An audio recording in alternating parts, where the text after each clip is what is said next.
গাহি সাম্যের গান, যেখানে আসিয়া এক হয়ে গেছে সব বাধা ব্যবধান, যেখানে মিশছে হিন্দু বৌদ্ধ মুসলিম খ্রিস্টান, গাহি সাম্যের গান। কাজী নজরুল ইসলাম তার সাম্যবাদী কবিতা এইভাবেই মানুষের জয়গান গেয়েছেন। বাংলা সাহিত্যের অন্যতম প্রাণপুরুষ বিদ্রোহী কবি কাজী নজরুল ইসলামের ১২৬তম জন্মবার্ষিকী আগামী ২৫ মে। বাংলা ১৩০৬ সালের ১১ জ্যৈষ্ঠ পশ্চিমবঙ্গের বর্ধমান জেলার চুরুলিয়া গ্রামে জন্মগ্রহণ করেন স্বাধীনতা ও সাম্যের বার্তাবাহী এই মহান কবি। তিনি বিংশ শতাব্দীর বাংলা ভাষার অন্যতম জনপ্রিয় বাঙালি কবি, সাহিত্যিক, সঙ্গীতজ্ঞ, দেশপ্রেমিক এবং বাংলাদেশের জাতীয় কবি। দর্শক, আমন্ত্রণ জানাচ্ছি এনটিভির প্রতিদিনের আয়োজন সংলাপ প্রতিদিন আমাদের সাংস্কৃতিক সংগ্রাম অনুষ্ঠানে। আজ আমাদের সাথে এনটিভির স্টুডিওতে উপস্থিত আছেন কাজী নজরুল ইসলামের জ্যেষ্ঠ পুত্র, বিশিষ্ট আবৃত্তি শিল্পী, কাজী সব্যসাচীর কন্যা, বিশিষ্ট সঙ্গীত শিল্পী ও আবৃত্তিকার খিলখিল কাজী। আপনাকে স্বাগত জানাচ্ছি এনটিভির স্টুডিওতে। কেমন আছেন আপনি? অনেক ভালো আছি। জি, আপনি নজরুল ইসলামের নাতনি এবং দাদুকে আপনি খুব কাছ থেকে দেখেছেন। আমাদের জাতীয় কবি ১৯৪২ সালে কবি অসুস্থ হয়ে যান এবং তার অনেকদিন পরে আপনার জন্ম, জি, ৬০-এর দশকের শুরুর দিকে। তো সে সময় আপনি দাদুকে কেমন দেখেছেন? আসলে ৪২ সালে দাদু মুখ হয়ে যান। জি, তারপরেই মায়ের সাথে আমার বাবার বিয়ে হয় 60s-এর গোড়ার দিকে। জি, তারপরে তারও পরে আমাদের জন্ম। তা আমরা সবসময় দাদুকে দেখেছি একটু বয়স হয়ে গেছে, মাথায় একদম শুভ্র সোনালি চুল। জি, তারপরে তিনি কথা বলতে পারতেন না, কিন্তু সব কিছু বুঝতে পারতেন। আচ্ছা, তিনি খাটে বসে থাকতেন, বই দিলে বইটা উলট পালট করে দেখতো। আর তার একটা স্বভাব ছিল, অনেক খবরের কাগজ তাকে দিতে হবে, তিনি উল্টে পাল্টে দেখে ছিঁড়ে পাশে রেখে দেবেন। এগুলো দেখেছি আমরা। এবং আমাদের ছোট উনি যেহেতু আমাদের চিনতে পারতেন, বুঝতে পারতেন, জি, তিনি আমরা ইশারা যদি বলতেন, দাদু তুমি এখানে এসো, বসো, আমরা তোমার পাশে বসছি, সেই মাথা নাড়তেন, বসতে বলতেন, ইশারায় আমাদের বসতে বলতেন। এবং অনেক সময় আমরা লুকোচুরি খেলেছি, পর্দার পিছনে চলে গিয়ে দাদু দাদু ডেকেছি, দাদু ঠিক একটা পর্দা উঠিয়ে আমাদের এক একজনকে বের করেছেন। আচ্ছা, তো এই সেন্সগুলো ছিল। তারপরে নিজের পরিচিত জন আসলে খুব ভীষণ চিনতে পারতেন, তারা কথা বলতেন দাদুর সাথে ইশারাতে, কেমন আছে, তুমি কেমন আছো কাজী, দাদুর বন্ধুরা যারা আসতেন তখন দাদু মাথাটা নাড়তেন। আর মায়ের সাথে তো তার একটা মাতৃ মানে সন্তান এবং মায়ের সাথে যে জি, সম্পর্ক জি, সেরকম ছিল। মা প্রতিটা ব্যাপারেই দাদুর খুব ভীষণভাবে জানতেন এবং তার কখন কি দরকার, কি চাচ্ছেন, কি মানে বোঝাতে চাচ্ছেন, এগুলো সব মা বুঝতে পারতেন। তো আপনার বাবা বিশিষ্ট আবৃত্তি শিল্পী কাজী সব্যসাচী এবং আমরা জানি যে আপনার দাদু যখন এই যে অনেক পত্রিকা পড়তেন এবং সেই সময় সম্ভবত উনি তাকে পরীক্ষা করার জন্য মানে পত্রিকা উল্টে দিতেন, হ্যাঁ হ্যাঁ, তাই না? এটাই বললাম একটু আগে যে অনেক সময় ডক্টরই বলেছিলেন, মা আমার দাদুর জন্য একজন স্পেশাল ডক্টর টাকা থাকতো, তারাই মাকে মা যেহেতু নার্সিং হিসেবে এসেছিলেন এই পরিবারে, তারপরে তো বাবার ঘরণী হন, তারপরে তারাই বলতেন যে একটু আপনারা দেখবেন তার সেন্সটা কিভাবে কাজ করে, উল্টো পত্রিকা দিয়ে দিলে তিনি সোজা করতে পারেন কিনা, জি, জি। বা গ্লাসে একটু পানি দিলে উনি নিজে নিজে খেতে পারেন কিনা, বা চলাফেরা কি করে করছে, নিজে সিঁড়ি দিয়ে নামতে পারছেন কিনা বা উঠতে পারছেন কিনা। শুধু কথা বলার সমস্যা ছিল, অন্য কোনো সমস্যা না, ছিল? আর কোনো সমস্যা ছিল না। মানে হাঁটতে চলতে পারতেন, হ্যাঁ হ্যাঁ, মানে গান সব। শুনতেন, হ্যাঁ, বুঝতেন? গান শুনলে তো তিনি শেষ করতে দিতেন না। হারমোনিয়াম রাখা থাকতো, জি, তবলা রাখা থাকতো, বিভিন্ন গুণীজন শিল্পীরা আসতেন, জি, জি, জি, তার কাছে গান শোনাতেন, তিনি গান থামতে দিতেন না। জি। অনেক স্মৃতি আসলে, হ্যাঁ, অনেক স্মৃতি। মানে এবং আপনি তো তার কি বলবো যে মানে তৃতীয় প্রজন্ম যদি আমরা বলি, তো কাজী নজরুল ইসলামের জীবন ও কর্ম নিয়ে আপনি দীর্ঘদিন ধরে গবেষণা করছেন এবং দেশে বিদেশে নজরুলের সৃষ্টিকর্ম চেতনাকে ছড়িয়ে দিতে কাজ করছেন। তবে আবার এসব কাজের স্বীকৃতি হিসেবে আপনি ২০১৩ সালে নজরুল ইনস্টিটিউট প্রদত্ত নজরুল পদকও পেয়েছেন এবং পশ্চিমবঙ্গের বর্ধমানের চুরুলিয়াতে অবস্থিত পদক পেয়েছি। যে নজরুল একাডেমি পদক পেয়েছেন আপনি। তো দুই বাংলায় নজরুলকে, নজরুলের যে চর্চা বা নজরুল প্রেমী যারা, তাদেরকে এই চর্চা জায়গাটা কেমন দেখেছেন আপনি?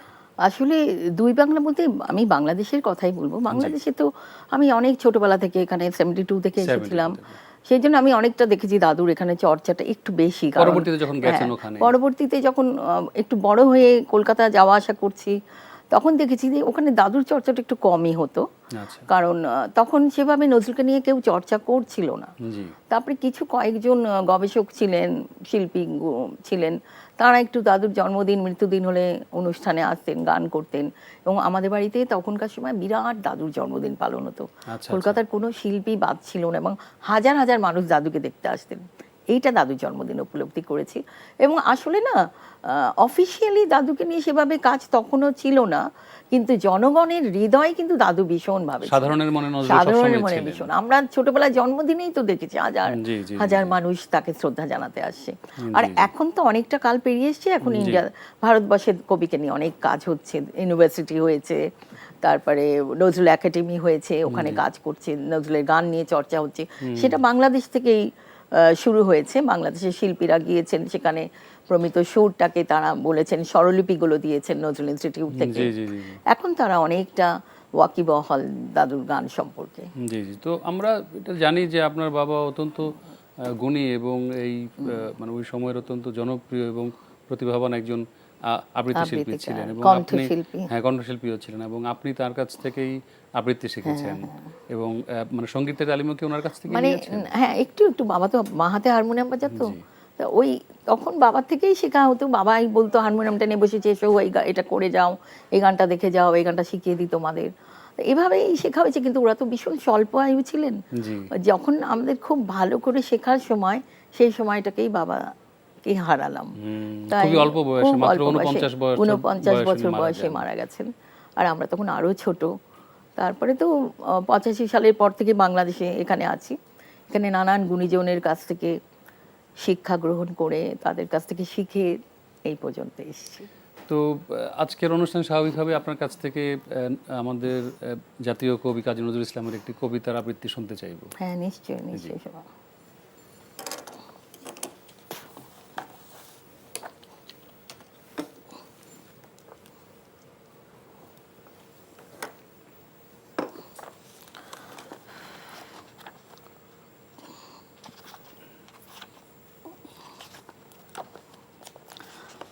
আমি কান্তারি হুঁশিয়ারপুর। জি, জি, নিশ্চয়ই।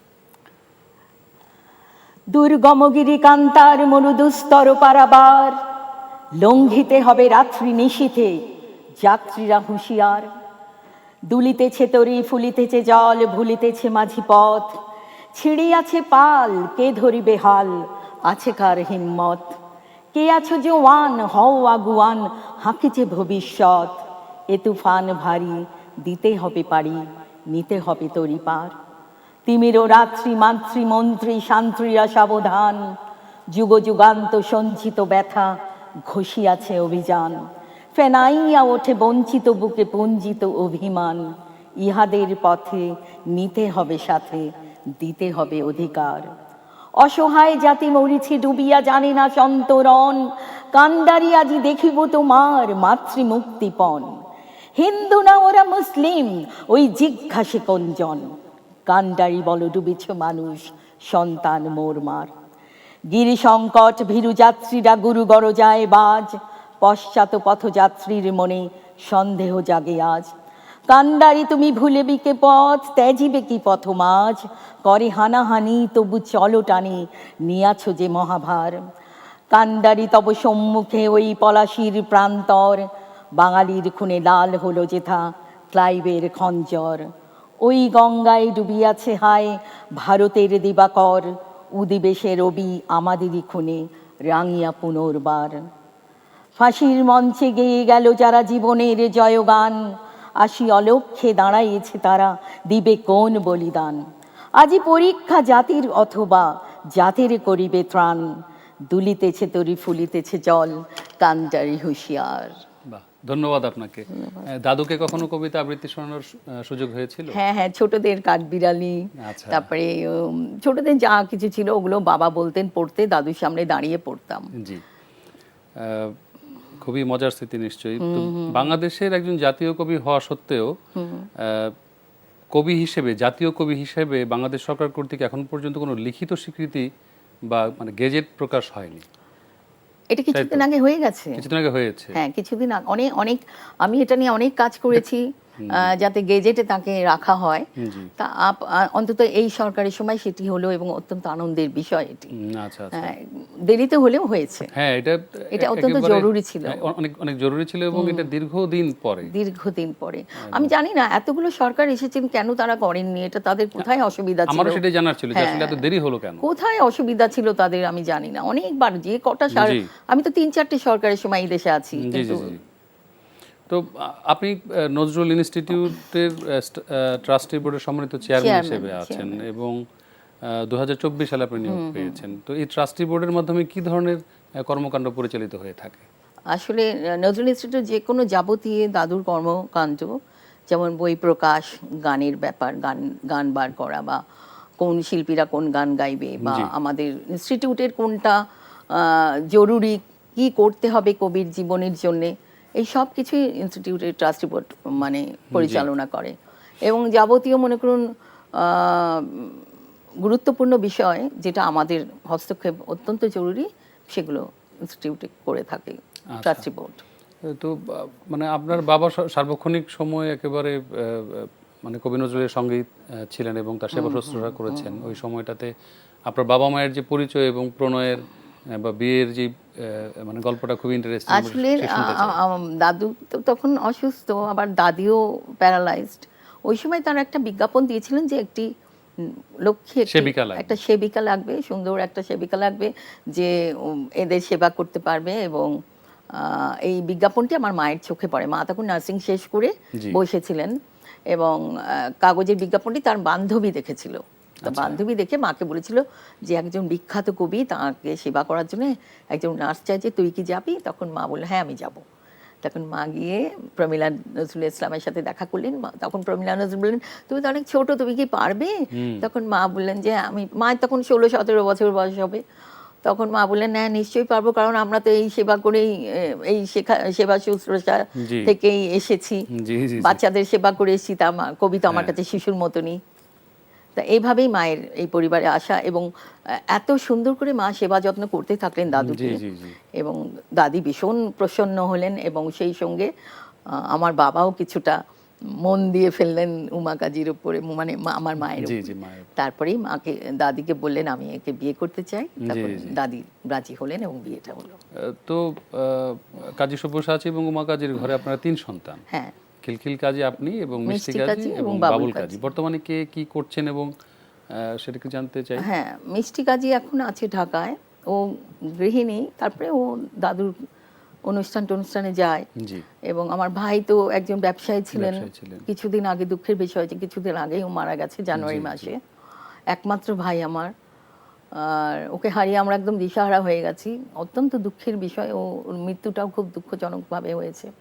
যাই হোক, আর এখন আমি আছি, আমি আমার বোন। আমি ইনস্টিটিউটে দীর্ঘদিন ধরে কাজ করছি, প্রায় জি জি জি। ৩৫ বছর, ৩০ বছর হয়ে গেছে।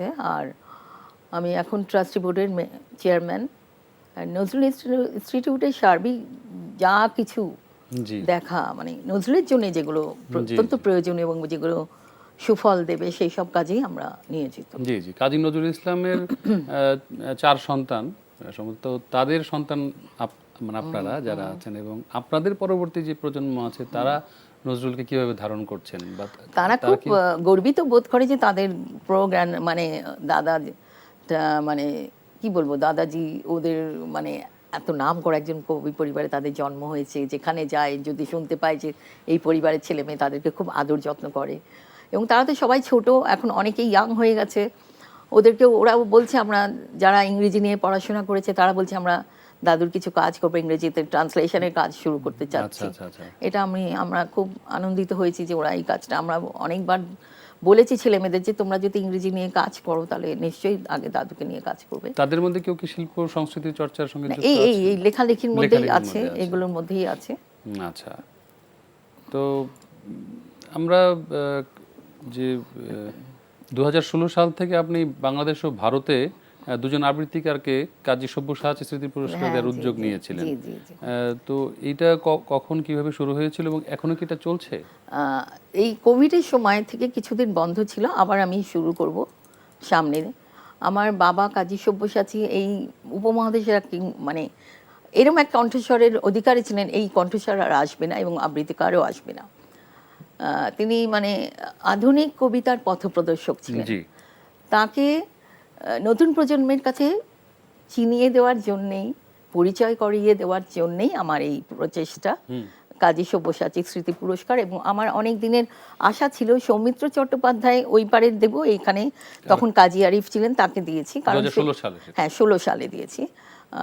কাজী সৌমিত্র চট্টোপাধ্যায় বাবার বন্ধু ছিলেন এবং একসাথে তারা আকাশবাণী ভবনে কাজ করেছিলেন। আচ্ছা। তার পরবর্তীতে সৌমিত্র চট্টোপাধ্যায় অভিনেতা হয়ে গেছেন, বাবা আবৃত্তিকার হয়ে বেরিয়ে গেছেন ওখান থেকে, রেডিও থেকে। তা দুজনের বন্ধুত্ব অনেক গাঢ় ছিল। তা আমার মনে মধ্যে সেটা ছিল যে যদি কোনোদিন পুরস্কার দিই তাকেই প্রথম দিয়ে শুরু করব। জি। আমার এই কোভিডের সময়কাল থেকে এই পর্যন্ত একটু বন্ধ ছিল, আমি আবার সামনে বছর থেকে শুরু করতে যাচ্ছি আবার এই অনুষ্ঠানটি, কাজী সব্যসাচী স্মৃতি পুরস্কার, আচ্ছা আচ্ছা এই দুই দেশের শিল্পীদেরকে দিয়ে। আচ্ছা। তো আমরা আশাবাদী যে আবার নিশ্চয়ই হ্যাঁ, হ্যাঁ, নতুন করে এই নিশ্চয়ই, পুরস্কারটি চালু হবে এবং কাজী সব্যসাচীকেও সবাই জানতে পারবে। জি। কারণ ওই অনুষ্ঠানটা করার পর থেকে বাবাকে নিয়ে নতুন প্রজন্ম অনেক পড়াশোনা করছে দেখছি, এবং জানছে এবং তার আবৃত্তিগুলো শুনছে, জি। ইউটিউব থেকে নিয়ে শুনছে। জি জি জি আমার মনে হয় যারা আবৃত্তি করছে, আমার মনে হয় কাজী সব্যসাচীর ইউটিউবে যত আবৃত্তি আছে সেই আবৃত্তিগুলো শুনে তারপরে করা উচিত। কারণ তার শব্দ ক্ষেপণ, তারপরে তার কণ্ঠস্বর, কোথায় কখন কিভাবে আবৃত্তির শব্দ প্রয়োগটা করতে হয় সেগুলো তারা বুঝতে পারবে, জানতে পারবে। তো এত এত বড় মাপের একজন আবৃত্তিকার এবং আপনাদের যে পারিবারিক একটা আবহ ছিল মানে সংস্কৃতির, আপনারা বাবাকে মানে আপনি কিভাবে দেখেছেন বা কিভাবে পেয়েছেন তাকে, তার বাবাকে তো সারাক্ষণই মানে বাবা রেডিওতে, বললাম না প্রথম জীবনতে রেডিওতে কাজ করতেন, পরবর্তীতে বিখ্যাত শিল্পী হয়ে গেলেন। আর বাড়িতে তো মানে এসে খালি একটু খেয়ে কোনো রকমে বেরিয়ে যেতেন, রেডিওতে কাজ করতেন, বিজ্ঞাপনে কাজ করতেন। আবার আর ইন্ডিয়াতে একটা ব্যাপার আছে যে সারা জীবন সারাক্ষণই ফাংশন, অনুষ্ঠান এবং অনুষ্ঠানের মধ্যে। বাবা তো ঘোষক ছিলেন রেডিওতে, ওখান থেকে বেরিয়ে আসলেন, তারপরে আবৃত্তি নিয়ে নানান পরীক্ষা নিরীক্ষা করে কাজ করলেন। রেডিওতে নতুনভাবে একটা পরীক্ষা নিরীক্ষা করে একটা নতুন অনুষ্ঠান শুরু করলেন। শ্রাবন্তী মজুমদার ছিল বাবার কলিগ, ওরা একসাথে কাজ করতো। তা এইভাবেই বাবাকে দেখেছি সারাক্ষণ ব্যস্ততা শিল্প নিয়ে এবং আবৃত্তিকে যে রুজি করে চলা যায়, মানে একটা জীবিকা নির্বাহ করা যায়, সেটা কিন্তু বাবাই পথটা দেখিয়ে গেছেন। এবং আমি বলি তিনিই পথপ্রদর্শক আবৃত্তিকে নিয়ে জীবিকা নির্বাহ করার ব্যাপার। উনি কোথায় শিখেছিলেন? মানে আপনি কারোর থেকে শিখিনি, নিজে নিজের আগ্রহ থেকে নিজে সব নিজে। বাহ। প্রথমে তো রেডিওতে চলে গেলেন, ঘোষকের কণ্ঠস্বরটা তো অনেক ভালো ছিল। আর কাজী নজরুল ইসলামের রক্ত আছে, বুঝছেন না, তাহলে এটা তো আল্লাহর তরফ থেকে এসেছে। জি। তো বাংলাদেশের জাতীয় কবি হিসেবে কাজী নজরুল ইসলামকে সাধারণ মানুষের মধ্যে বা সাধারণের মধ্যে ছড়িয়ে দেওয়ার ক্ষেত্রে মানে কি ধরনের প্রস্তাবনা থাকবে আপনার? আসলে আমরা টেলিভিশন এবং রেডিও মাধ্যমটাই কিন্তু এখন সবচেয়ে গুরুত্বপূর্ণ বিষয়, যেটা জনগণ দেখে এবং নতুন প্রজন্মও এটা নিয়ে পড়ে।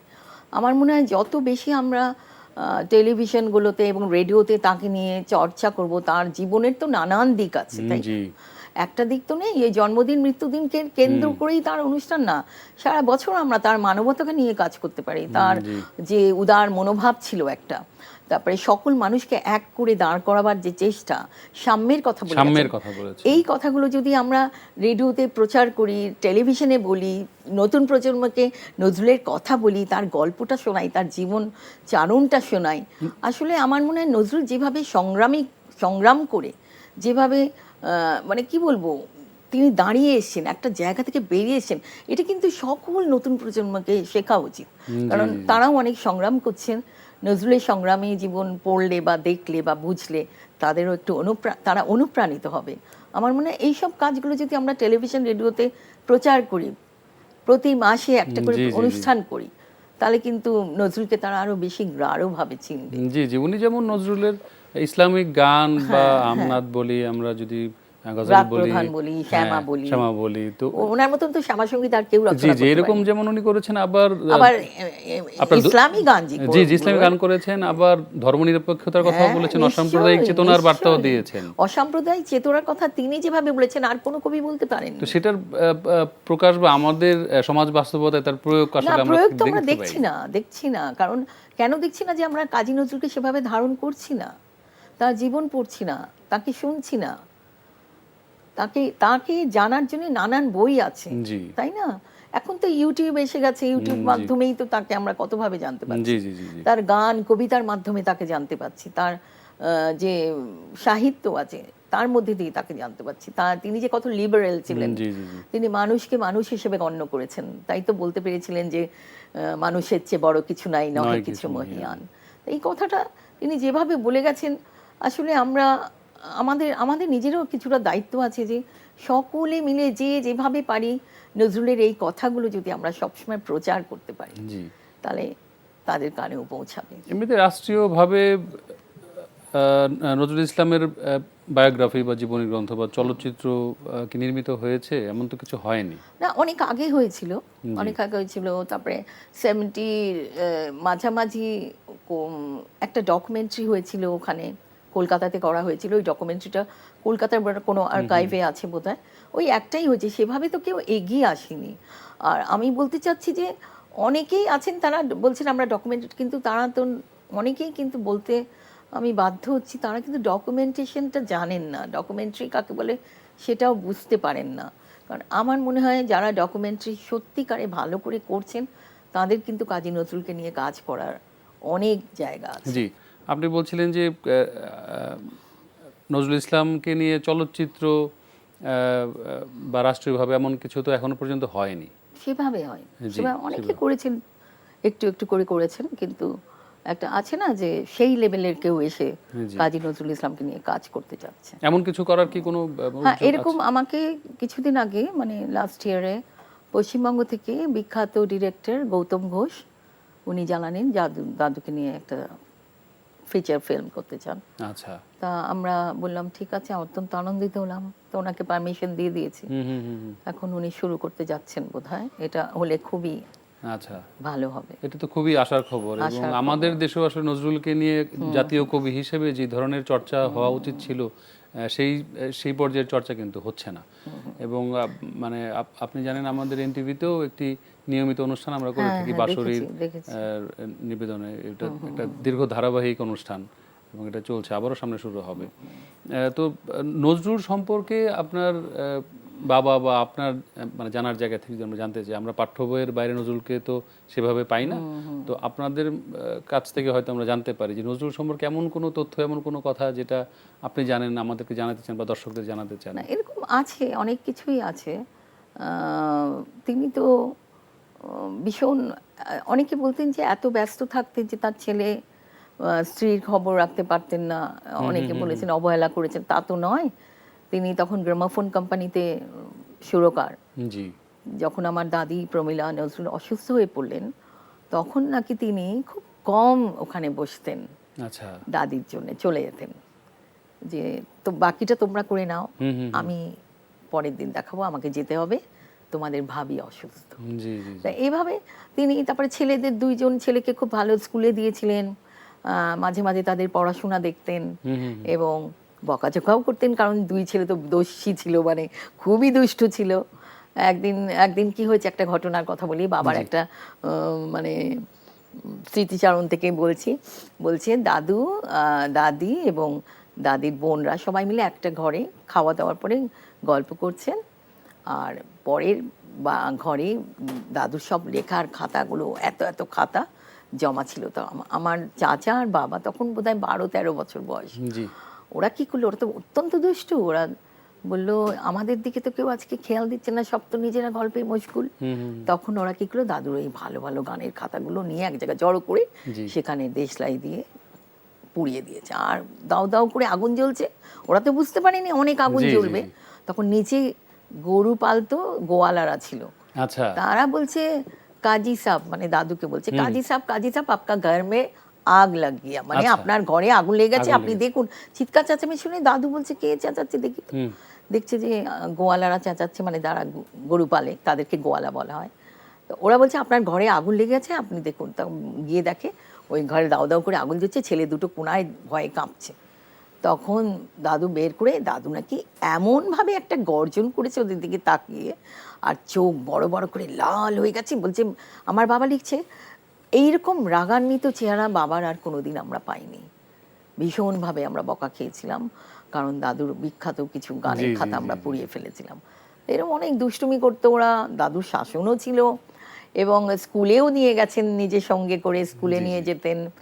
স্ত্রীর সেবা শুশ্রূষার দিকে তো অনেক ওনার। খুবই ভালো লাগলো আজকে আপনার সাথে কথা বলে, এবং হ্যাঁ। আপনি এত কষ্ট করে এনটিভিতে এসেছেন, এই না, জন্য এনটিভির পক্ষ থেকে আপনাকে আমারও খুব ধন্যবাদ ভালো। এবং কৃতজ্ঞতা হ্যাঁ, জানাচ্ছি। নিশ্চয়ই নিশ্চয়ই, আপনাকেও অনেক ধন্যবাদ, এনটিভিকে ধন্যবাদ, আর কৃতজ্ঞতা জানাচ্ছি যে আমাকে আজকে আমন্ত্রণ করেছেন এবং দাদুর কিছু কথা শুনতে জি, চেয়েছেন। ধন্যবাদ, ভালো থাকবেন আপনি। ধন্যবাদ, আপনিও ভালো থাকবেন। দর্শক, আপনারা দেখছেন সংলাপ প্রতিদিন অনুষ্ঠানটি। আমাদের আজকের আয়োজন এখানেই শেষ হচ্ছে। পরবর্তী অনুষ্ঠান দেখার আমন্ত্রণ জানিয়ে আজকের মতো এখানেই বিদায় নিচ্ছি। ভালো থাকবেন সবাই।